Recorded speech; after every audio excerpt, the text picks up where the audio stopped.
நான் இங்கே அமர வரவில்லை.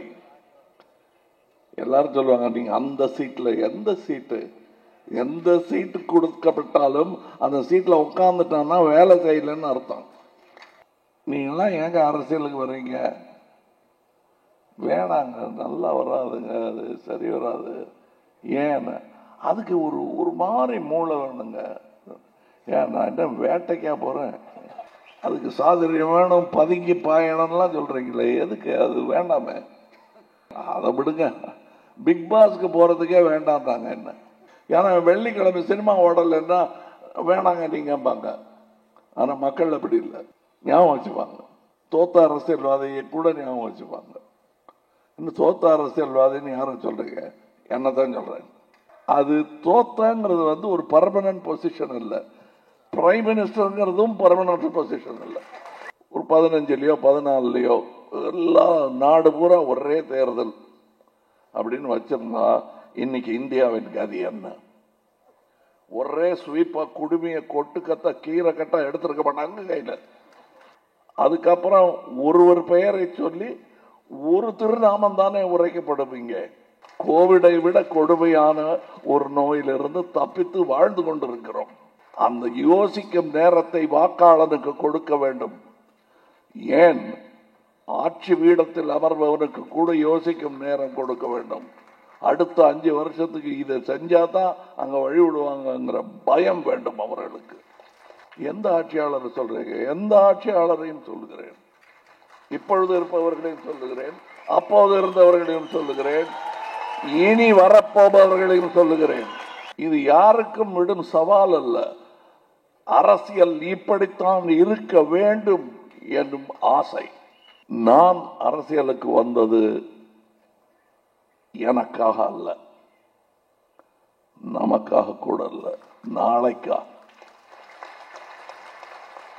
அது என்னங்க நாளை நமதேன்னு சொல்றீங்க? அப்ப இன்னைக்கு பத்தியே கவலைப்பட்டு இருந்தான்னா விடியாது. விதை நான் போடுவேன், வேற ஒருத்தன் பறிச்சு தின்னுட்டு போவோம். ஆனா விதை நான் போட்டது. அது எனக்கு பிடித்த, நான் மதிக்கும் ஒரு மாபெரும் நடிகரை வைத்து பேச வைத்தேன். வசனம் என்றது நாங்க எதிர்பார்க்கல சார். சொல்றது யாரு? டிஎம்கே பிரமுகர் சொல்றாரு. இல்ல பூடாமான செய்திகள் ஒன்றும் இல்லை, சிஎம் சொல்றாரு. நல்லா வேலை செஞ்சாங்களா, எதிர்பார்ப்பும் இல்லாமல் வேலை செஞ்சாங்களா. அப்புறம் இன்னொரு இடத்துல சொன்னாரா, சிஎம் சொன்னாரா? சொன்னாருங்க.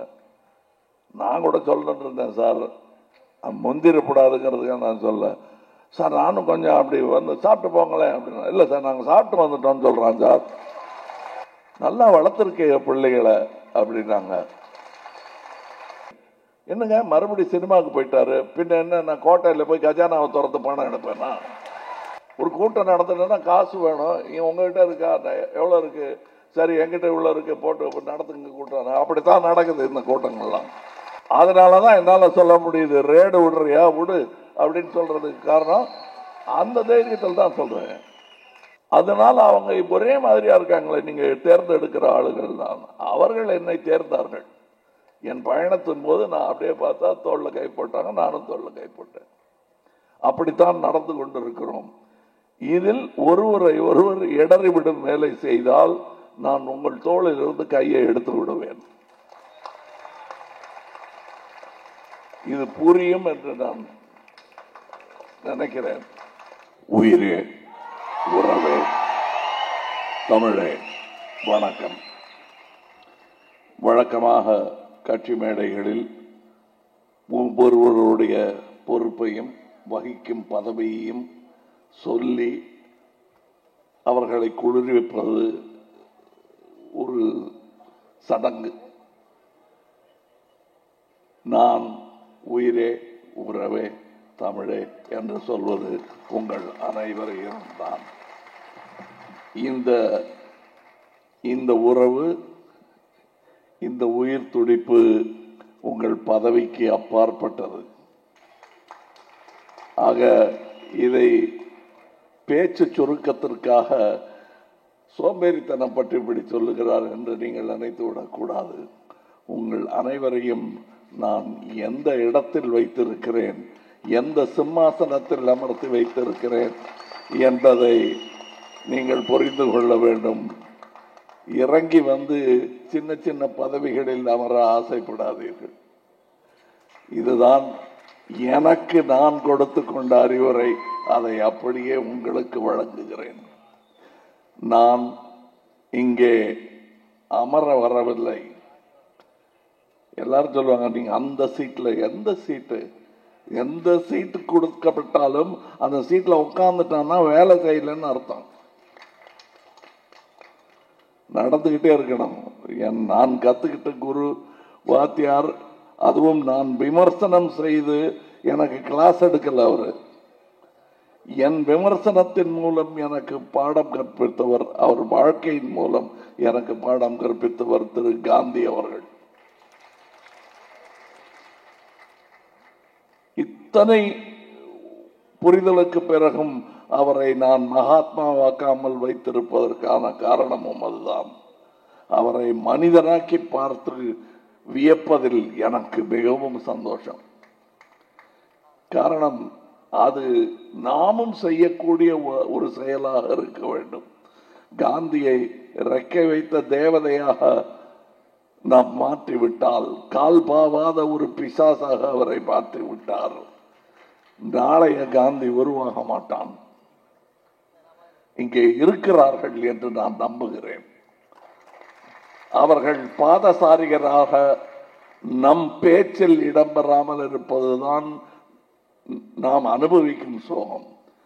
காந்தியார் அத்தருணத்தில் அத்தனை திறத்துடன் இருக்க வேண்டிய இடத்தில் இருந்தவர்.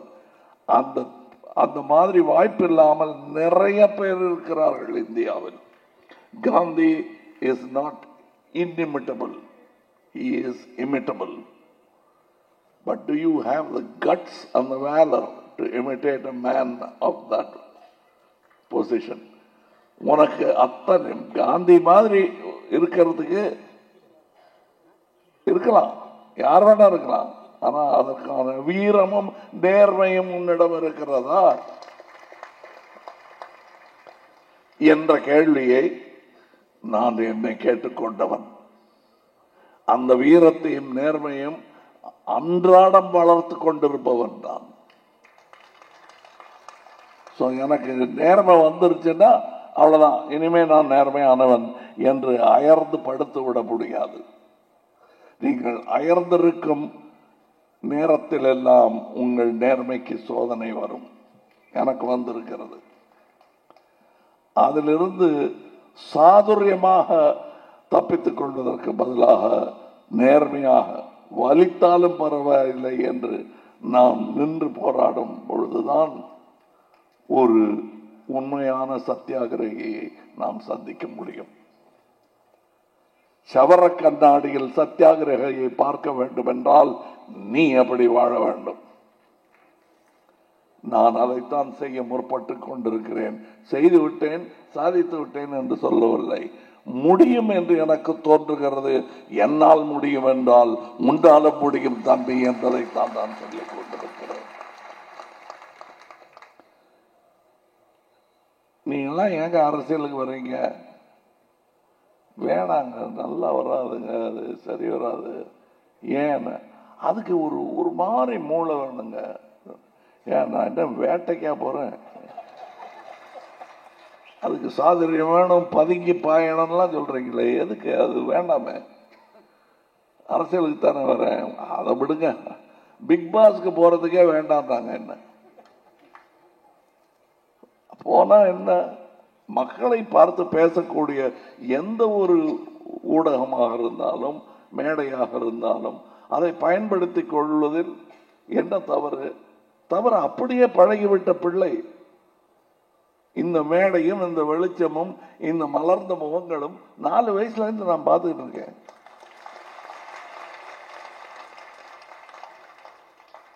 இது அடிக்ஷன்லாம் கிடையாதுங்க. இதுதான் என் வாழ்முறை, இதுதான் வாழ்க்கை எனக்கு சொல்லும் செய்தி. இதுதான், அதனால் தான் நான் அரசியலை தேர்ந்தெடுத்தேன். ஏன்னா வெள்ளிக்கிழமை சினிமா ஓடலைன்னா வேணாங்க நீங்கம்பாங்க. ஆனா மக்கள் அப்படி இல்லை, ஞாபகம் வச்சுப்பாங்க. தோத்த அரசியல்வாதியை கூட ஞாபகம் வச்சுப்பாங்க. இன்னும் தோத்த அரசியல்வாதின்னு யாரும் சொல்றீங்க? என்னதான் சொல்றேன். அது தோத்தங்கிறது ஒரு பர்மனன்ட் பொசிஷன் இல்லை. பிரைம் மினிஸ்டர்ங்கிறதும் பர்மனன்ட் பொசிஷன் இல்லை. அப்படி இருக்கக்கூடாது என்பதுதான் நாங்கள் விரும்பும் ஜனநாயகம்.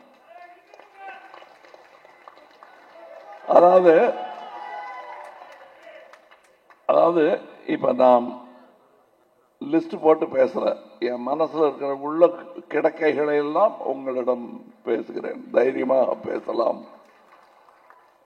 என் சாயலில் பல மரங்கள் இங்கே இருக்கின்றன, அந்த தைரியத்தில் பேசுகிறேன். ஒரே நாடு ஒரே தேர்தல் என்றெல்லாம் சொல்வது எவ்வளவு ஆபத்தான பேச்சு என்பதை உங்களுக்கு புரிய வைப்பதற்காக நான் சிறிய உதாரணங்களுடன் பேச வேண்டியிருக்கிறது. இல்லை என்றால் அது தவறு என்பது உலக அரசியலுக்கே தெரியும். ஏனால் அந்த தவற்றை செய்து பார்த்து விட்டது இந்த உலகம். அதை செய்து பார்த்து இது எவ்வளவு பெரிய கொடுமை என்பதை உணர்ந்து அந்த வடுக்கள் இன்னமும் உலகெங்கிலும், ஐரோப்பாவிலும் ரஷ்யாவிலும் பல இடங்களிலும் அந்த வடுக்கள் இருக்கின்றன. இந்தியாவிற்கு அது தேவையில்லை, தேவைப்படாது என்பது என் கருத்து. ஒரு உதாரணத்துக்கு சொல்வோம். ஒரு 15லயோ 14லயோ எல்லா நாடு பூரா ஒரே தேர்தல் அப்படின்னு வச்சிருந்தா இன்னைக்கு இந்தியாவின் கதி என்ன? ஒரே ஸ்வீப்பா குடுமைய கொட்டு கத்த கீரை கட்டா எடுத்திருக்க மாட்டாங்க கையில. அதுக்கப்புறம் ஒருவர் பெயரை சொல்லி ஒரு திருநாமம் தானே உரைக்கப்படுவீங்க. அப்படிப்பட்ட ஒரு டிக்டேட்டர்ஷிப்பில் வாழ்ந்து கொண்டிருப்போம். இந்த மைக்கில் நான் பேச முடியாது. அதிலிருந்து தப்பித்தோம் என்பது உங்களுக்கு புரிய வேணும். கோவிடை விட கொடுமையான ஒரு நோயிலிருந்து தப்பித்து வாழ்ந்து கொண்டிருக்கிறோம். அதனால என்னங்க, ஒரு சீரா எல்லாம் நடக்கட்டும்ங்கிறதுக்காகத்தானே சொல்றாங்க இந்த மாதிரி எல்லாம் ஒரே மாதிரி இருக்கணும்னு. அதை செஞ்சு பாருங்களேன் எக்ஸ்பெரிமெண்டா. எல்லா டிராபிக் லைட்டும் ஒரே நேரத்தில் பச்சை ஏறிட்டுமே.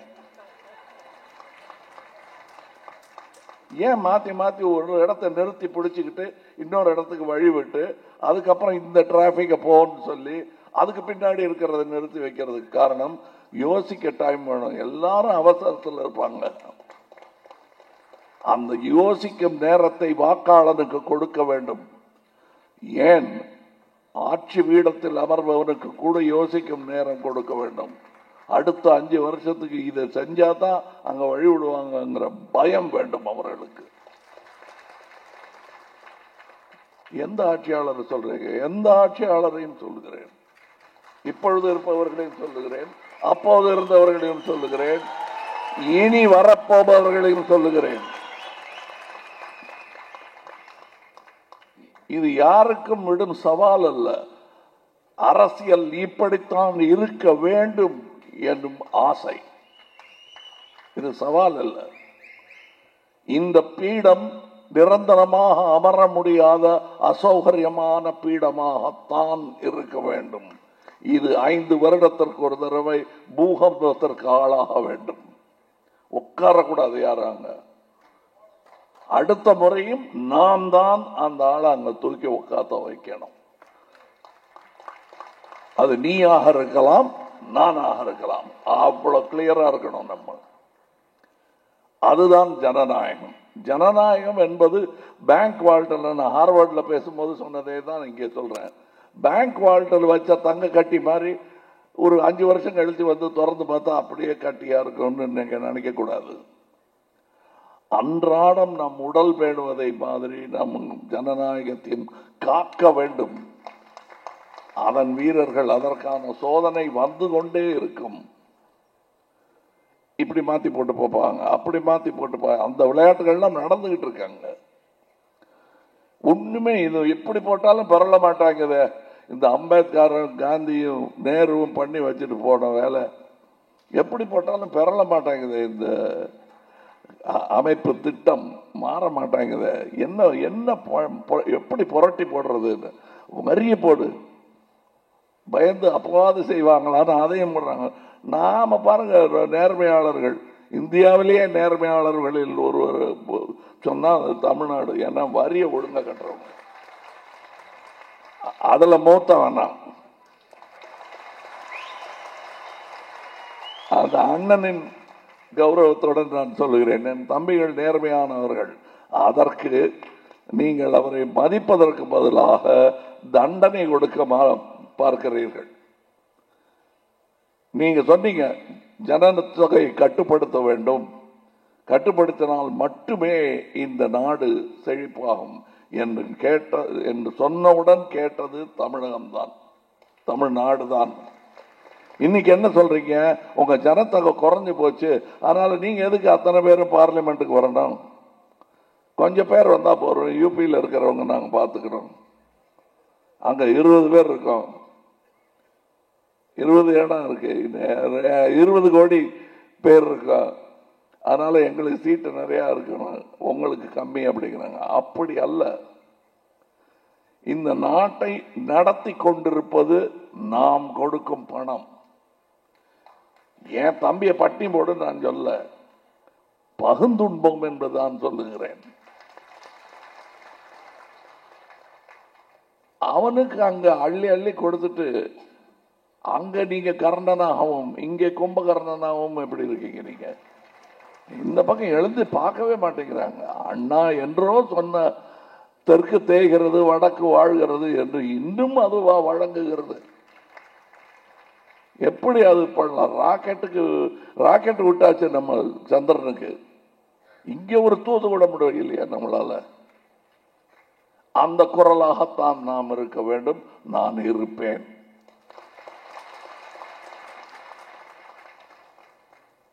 நான் கேட்கிறேன், இந்தியாவில் கற்பனையே பண்ணி பார்க்க முடியாத ஒரு நிலைமையை நாம் பிரித்து விட்டோம். மொழி வாரியாக சாதி பேசி பேசி பேசி பிரிச்சுட்டோம். ராஜகோபாலன் அப்படின்னு ஒரு ஆளு, ஆச்சாரியெல்லாம் தூக்கிடலாம் வேணாம் எனக்கு. ராஜகோபாலன் ஒரு ஆளு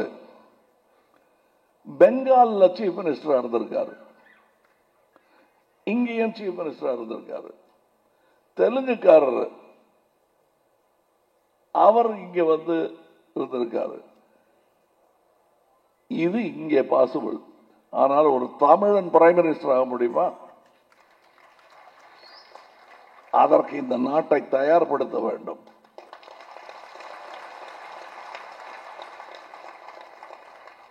நாம் தயாராக வேண்டும் என்று சொல்லவில்லை. இதே மேடையில் நான் பேசி 20 வருஷம் ஆயிடுச்சு. தமிழன் ஏன் அந்த தலைமை பொறுப்புக்கு வரக்கூடாது? வேற யாருக்கோ கோபம் வந்துருச்சு. அதுல அந்த கோபத்துக்கெல்லாம் பார்த்தா உண்மையே பேச முடியாது. இதே மேடை தான், இதே இடம்தான். நான் உங்களுக்கு சொல்வது, இது நம்மளுடைய மீட்டிங். இந்த நான் அரசியலுக்கு வந்த காரணம் இந்நேரம் உங்களுக்கு புரிந்திருக்க வேண்டும். இன்னமும் புரியாதவர்கள் இருக்கக்கூடும் என்ற சோகத்தில் சொல்கிறேன். நான் அரசியலுக்கு வந்தது எனக்காக அல்ல, நமக்காக கூட அல்ல, நாளைக்கா. அது என்னங்க நாளை நமதேன்னு சொல்றீங்க? அப்ப இன்னைக்கு பத்தியே கவலைப்பட்டு இருந்தான்னா விடியாது. நாளையை பற்றி கவலைப்பட்டு கொண்டிருந்தால் இது ஒரு பழத்தோட்டமாக மாறும். நீ வெறும் பழந்தண்ணி விபாலா இருக்கணும் நினைச்சிருந்தேன்னா தோட்டமா பறந்துகிட்டு இருக்கணும். அது படத்துல கூட டைலாக வச்சிருக்கேன். அதோடைய நீட்சி தான் என்று நான் அரசியலுக்கு வந்தது. விதை நான் போடுவேன், வேற ஒருத்தன் பொறிச்சு தின்னுட்டு போவோம். ஆனா விதை நான் போட்டது. அது எனக்கு பிடித்த, நான் மதிக்கும் ஒரு மாபெரும் நடிகரை வைத்து பேச வைத்தேன். வசனம் என்றது அது என் வாழ்முறையும் கூட. நான் அப்படிப்பட்ட நாயகர்களாக நீங்கள் இருக்க வேண்டும் என்று நான் நினைக்கிறேன். அதற்காக ஆரம்பித்த கட்சி தான் மக்கள் நீதி மையம். நோவாயவான் ஹராரே என்பவர் பேரறிஞர் ஒருவர் சொல்லுகிறார், எப்படி மதம் என்பது பெரிய மாயையோ அதே போல் ஜஸ்டிஸ் ஃபார் ஆல் என்பதும் மாயை என்கிறார். ரொம்ப கடுமையான ஒரு விமர்சனம். நம் பெயர் மக்கள் நீதி மையம். அப்ப அதை எப்படி ஏற்றுக்கொள்கிறீர்கள்? கஷ்டம்தான், மாயை தான். ஆனால் அந்த மாயை கலைய வேண்டும். அதை எப்படி கொடுக்க முடியும்?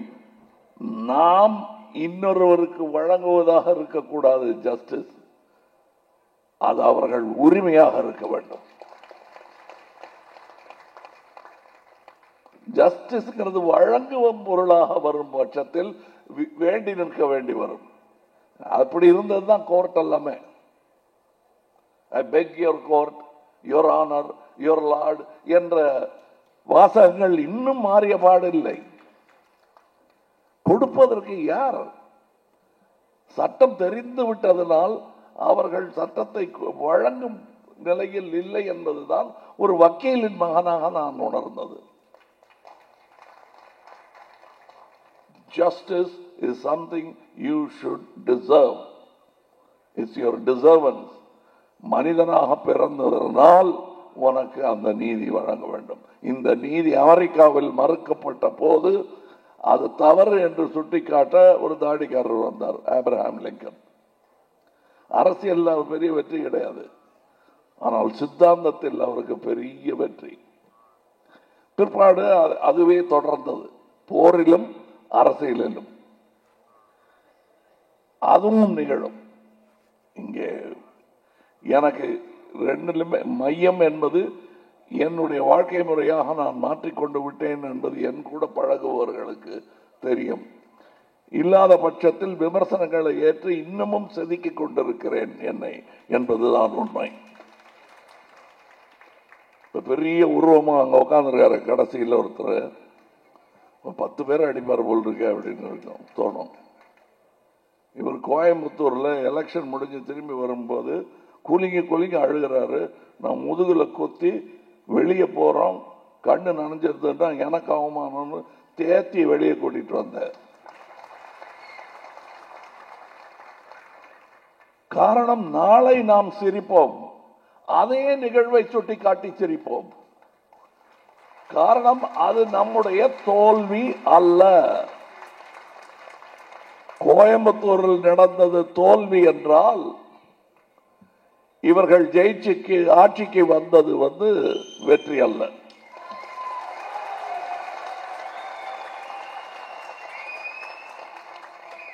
இப்ப புரிஞ்சிருக்கும்னு நினைக்கிறேன்.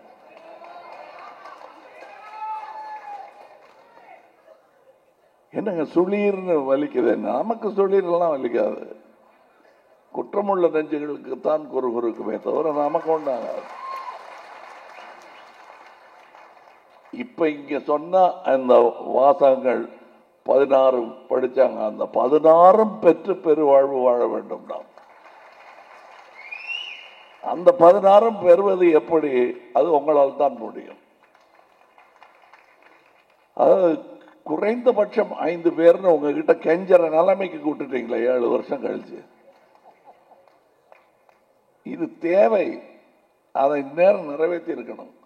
பண்ணுங்க, போங்க. உங்க தலைவர் எவ்வளவு பெரிய ஆளுன்னு கூட்டம் போட்டு சொல்லிட்டு இருக்காதீங்க. உங்க கூட்டம் எவ்வளவு பெருசுன்னு காட்டுங்க. நான் எவ்வளவு பெரிய ஆளுன்னு காட்ட வேண்டிய இடத்துல காட்டுறேன். நீங்க கூட்டத்தை கூட்டாம எங்க தலைவர் பெரிய ஆளு பெரிய தலைவர் இன்னும் கூட்டம் கூட்டு, அப்புறம் என்ன பெரிய ஆளுன்னு சொல்லு, நானாவது நம்ப ஆரம்பிப்பேன்.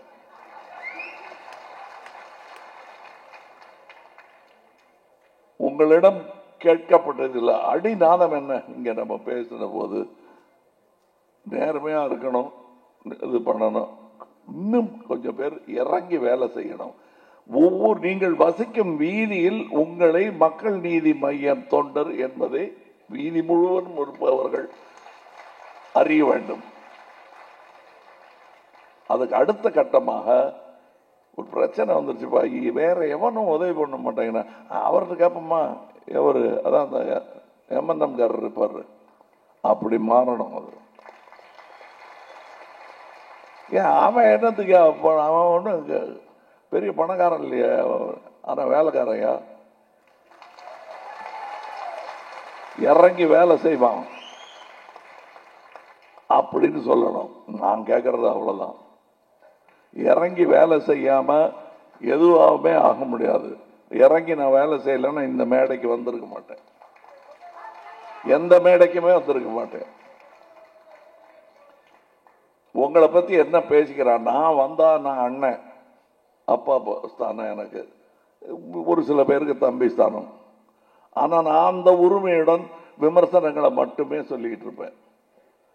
இதுக்கு முன்னாடி பாவம் என் கூட வெறும் நற்பணி, இப்பவாவது நம்ம அரசியல் ஆட்சி பதவின்லாம் பேசிட்டு இருக்கோம், ஒண்ணுமே இல்லாம என் பின்னாடி வந்தவங்க எல்லாம் இருக்காங்க.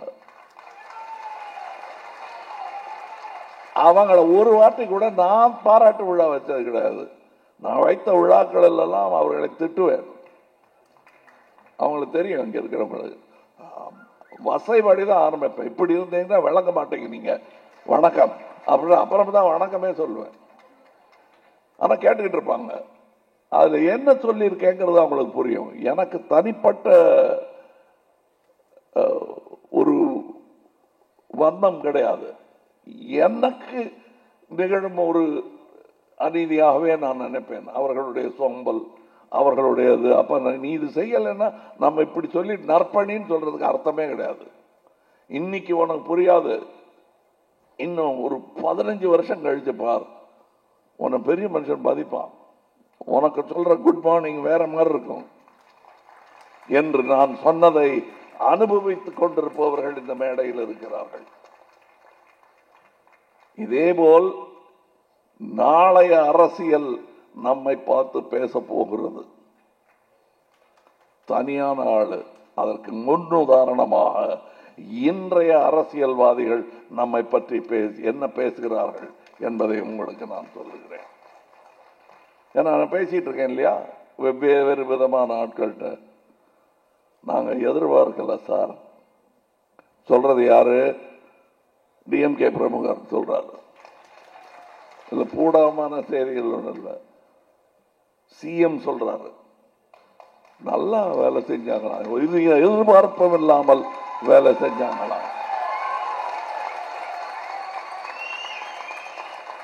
அப்புறம் இன்னொரு இடத்துல சொன்னாரா, சிஎம் சொன்னாரா, சொன்னாருங்க. நான் கூட சொல்லிட்டு இருந்தேன் சார், முந்திரப்படாதுங்கிறதுக்காக நான் சொல்ல சார், நானும் கொஞ்சம் அப்படி வந்து சாப்பிட்டு போங்களேன் அப்படின்னா, இல்லை சார் நாங்கள் சாப்பிட்டு வந்துட்டோம்னு சொல்றான் சார்.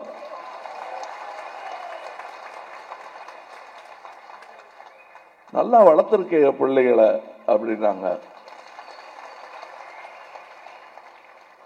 அன்று நான் வயத விசதுக்கெல்லாம் ஆனந்த கண்ணீர் பரிசாக கிடைத்தது எனக்கு. இந்த கண்ணீர் பிரவாகம் பெருக வேண்டாமா? அதைத்தான் சொல்றேன். நம்மளை பத்தி இன்னும் 10 வருஷம் கழிச்சு அப்படி பேசணும். அப்ப இவர் சொல்றத பார்த்தா இங்க ஒண்ணும் தேராது போல் இருக்கு அப்படின்னு சில மனங்கள் கொந்தளிக்கலாம். என்ன எது தேத்தணுமோ அதை தேத்துக்க, முதல்ல அதை தேத்திக்க, பாக்கி எல்லாம் தேரும். மக்கள் என்ன கொடுக்குறாங்களோ அதுதான் உங்களுக்கு உகந்தது. நீங்க எடுக்கிறது உங்களுக்கு சொந்தமானதல்ல, அவங்க கொடுக்கிறது தான் சொந்தமானது. இதை நோக்கித்தான் நகர்ந்து கொண்டிருக்கிறோம். 26 நோக்கி நகர்ந்து கொண்டிருக்கிறோம். அதற்கான ஏற்பாடுகளை நீங்கள் செய்தே ஆக வேண்டும். இதை நான் உங்களிடம் வேண்டி கேட்டுக்கொள்கிறேன் என்று சொல்ல வைத்தால், இதுக்கு முன்னாடி தலைவன், நிகரில்லா தலைவன் நீங்க சொன்னதுக்கெல்லாம் அர்த்தம் இல்லாமல் போயிடும். இதை என்னுடைய அன்பு கட்டளையாக நீங்கள் ஏற்க வேண்டும். அப்பத்தான் நீங்க என்னை தலைவன் என்று சொல்வதை நான் நம்பும் நிலைமை வரும். அதை நீங்க பண்ணுங்க. நிஜமாவே நான் சொல்றேன், இவங்களுக்கு 40 வருஷம் முன்னாடி சொன்னது சொல்றேன், அதோட விளைவுகளை நீங்கள் வியந்து பார்க்கத்தான் போகிறீர்கள். உலகம் பார்க்கறது இருக்கட்டும், நீங்களே வியந்து பார்ப்பீர்கள். கொஞ்சம் அப்படி நகர்ந்தோன்னா என்ன ஆகுதுங்கிறத நீங்களே புரிஞ்சுக்கிட்டு இருப்பீங்க. இப்ப பட் பொறுமை வேண்டும் தான். இது ஒரு வித்தியாசமான விவசாயம். போட்டுட்டு அப்படி தோண்டி தோண்டி மண்ணை நோண்டி நோண்டி விதை வளர்ந்துருச்சான்னு பார்த்துட்டு இருந்தா வளராது. அடுத்து போய் தண்ணி போட்டுட்டு வரணும், ஊற்றணும், நீங்க தூங்குறது படி தூங்கிட்டு இருக்கணும், காலையில் எந்திரிக்கணும், பல் துளக்கணும், அதெல்லாம் அந்த ஆரோக்கியம்லாம் இருக்கணும். நானும் அதைத்தான் செய்து கொண்டிருக்கிறேன். என்னங்க மறுபடி சினிமாவுக்கு போயிட்டாரு, பின்ன என்ன நான் கோட்டையில் போய் கஜானாவை துறந்து பணம் எடுப்பேனா? வேலைக்கு தான் போய் ஆகணும். நான் ஒரு கூட்டம் நடத்துனா காசு வேணும். உங்ககிட்ட இருக்கா? எவ்வளோ இருக்கு? சரி, என்கிட்ட இவ்வளோ இருக்கு, போட்டு நடத்துங்க கூட்டம். அப்படித்தான் நடக்குது இந்த கூட்டங்கள்லாம். அதனாலதான் என்னால சொல்ல முடியுது, ரேடு விடுறியா விடு அப்படின்னு சொல்றதுக்கு காரணம் அந்த தைரியத்தில் தான் சொல்றேன். அந்த தைரியம் தொடரும் அப்படின்னா நான் வேலை செய்யணும். என் சினிமாவுக்கு போறத கேவலமா பேசுறாங்க. நீங்க முழு நேர அரசியல்வாதி இல்லைங்கிறாங்க. ஏங்க அரசியல்வாதிகள்லாம் உட்காந்து சீட்டாடுற போட்டோ எல்லாம் நான் பார்த்துருக்கேன். அந்த நேரத்தில் என்ன பண்ணிட்டு இருக்காங்க? பெரிய பெரிய தலைவர்கள் சீட்டாடுறதையும் டின்னர் சாப்பிட்றதையும் பார்த்துருக்கேன். அப்ப அந்த முழு நேர அரசியல்வாதி எவனுமே இல்லை என்று பெரியார் சொன்னதுதான் கரெக்ட். 8 மணி நேரம் தூங்குறவன் எவனுமே முழு நேர அரசியல்வாதி இல்லை. ஏன்னா வேற கனவுல எல்லாம் இருப்பான்.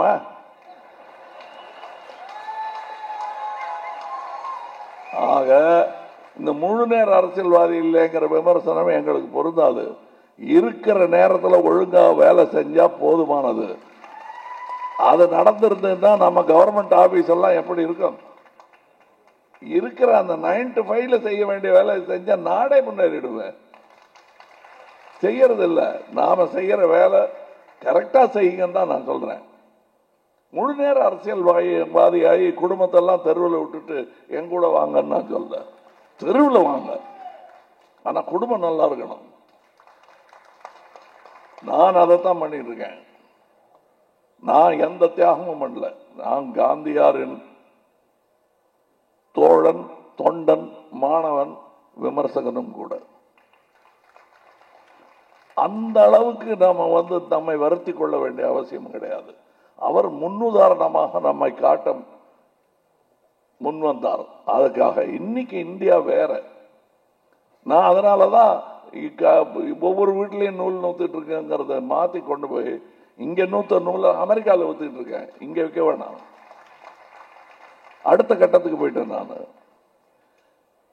என்னுடைய சினிமா, என்னுடைய பேச்சு, என்னுடைய தோழர்கள், என்னுடைய நண்பர்கள் எல்லாமே என்னுடைய பயணத்தை நோக்கி நான் தேர்ந்தவர்கள் தான். பயண வழியில் கிடைத்தவர்கள் தான். அதனால அவங்க ஒரே மாதிரியா இருக்காங்களே, நீங்க தேர்ந்தெடுக்கிற ஆளுகள் தான். அவர்கள் என்னை தேர்ந்தார்கள். என் பயணத்தின் போது நான் அப்படியே பார்த்தா தோல்ல கை போட்டாங்க, நானும் தோல்ல கை போட்டேன். அப்படித்தான் நடந்து கொண்டிருக்கிறோம். இதில் ஒருவரை ஒருவர் இடறிவிடும் வேலை செய்தால் நான் உங்கள் தோளில் இருந்து கையை எடுத்து விடுவேன். இது புரியும் என்று நான் நினைக்கிறேன். காரணம், எல்லோருமே புனிதர்கள் நிறைந்த அரங்கத்தில் நான் இருக்கிறேன் என்று சொல்ல மாட்டேன். ஏன்னா என்னை பத்தி எனக்கு தெரியும். என்னை எப்படி அடிச்சு வளர்த்தாங்க, எத்தனை தப்பு பண்ணி நான் என்னுடைய சிந்தனையை செதுக்கி கொண்டிருக்கிறேன் என்பது எனக்கு தெரியும். எப்படியெல்லாம் இந்த உலகம் நம்மை, அதுவும் அரசியல் உலகம் நம்மை ஈர்க்கும் என்பதும் என்ன தெரியும். இப்படி வாங்க, இப்படி வாங்கன்னு கூட்டிட்டு போய் அங்கதான் இருக்கு கஜானா, உடைச்சு திறந்துடலாம், நீங்க வாங்கல, ஒரு கடப்பாறை எடுத்துட்டு வாங்க அப்படின்னு தான் கூப்பிடுவாங்க. மாட்டேன்னு சொல்றதுக்கு உங்களுக்கு தைரியம் வரணும். இது அல்ல என்னுடைய தொழில். பழகு தொழில் ஒன்று எனக்கு இருக்கிறது. இது நான் செய்ய வேண்டிய கடமை என்று நினைத்து நான் வந்தது போல் நீங்களும் வர வேண்டும் என்பதுதான் உங்களிடம் நான் மன்றாடி கேட்டுக்கொள்வது. அதிலிருந்து மாறிடாதீங்க. அப்புறம் நம்ம ஒரு கூட்டம் இல்லை, அதுக்கு சாப்பிட்றதுக்காக அப்படியே ஒன்றா கூடிய காக்காய் கூட்டம் ஆயிடும், அப்புறம் பறந்து போகணும். இது நாம் ஒரு சங்கமம். அப்படி இருக்க வேண்டும் என்றால் நேர்மை, மற்ற கட்சிக்காரங்க இப்ப சொல்றாங்க இல்லையா, தொடர்ந்து சொல்ல வைங்க. ஐயோ இவங்க 26லயும் அப்படி இருந்தா மக்களுக்கும் தெரிஞ்சு போயிடுமேன்னு பயப்பட்டவங்க. யாரும் நமக்கு விரோதி கிடையாது. ஏன்னா எனக்கு பெரிய இடைஞ்சல்கள் கொடுத்தவங்க எல்லாம் நான் இன்னைக்கு பார்த்து வணக்கம் சொல்லிட்டு தான் இருக்கேன். துரத்தி நாட்டை விட்டு அனுப்பிச்சிருவாங்க போல் இருக்குன்னு நான் நடத்திட்டு இருந்தவங்க எல்லாம் பார்த்து நல்லா அன்பா வணக்கம் சொல்லிக்கிட்டு இருக்கேன். அன்பு நான் அன்றாடம் பழகுவது, அறிவு நான் அன்றாடம் வளர்த்து கொள்ள முயற்சிப்பது, இது ரெண்டும் நான் செஞ்சுக்கிட்டே இருப்பேன். மற்றபடி இந்த சின்ன குஸ்திகளுக்கெல்லாம் என் மேல மண்ணும் ஒட்டாது. அது கீழே விழுந்தவங்களுக்கு தெரியும். நன்றி. உங்களுக்கு நாளை நமதே என்பதற்கான அர்த்தம் விளங்கி இருக்கும். அதில் பூடகமான கருத்து இப்ப எனக்கு என்னன்னு கேட்க ஆரம்பிக்காதீங்கிறது தான். நாளை நமதாகும். அதை கட்டுவித்த சிற்பிகள் நாம் ஆவோம். அதுதான். நாளை ஆகணும்னா இன்னைக்கு நாளைக்கு நாளன்னைக்கு எல்லாம் வேலை செஞ்சுக்கிட்டே இருக்கணும். இதை செய்யுங்கள். நாளை நிச்சயம் நமதே. வணக்கம்.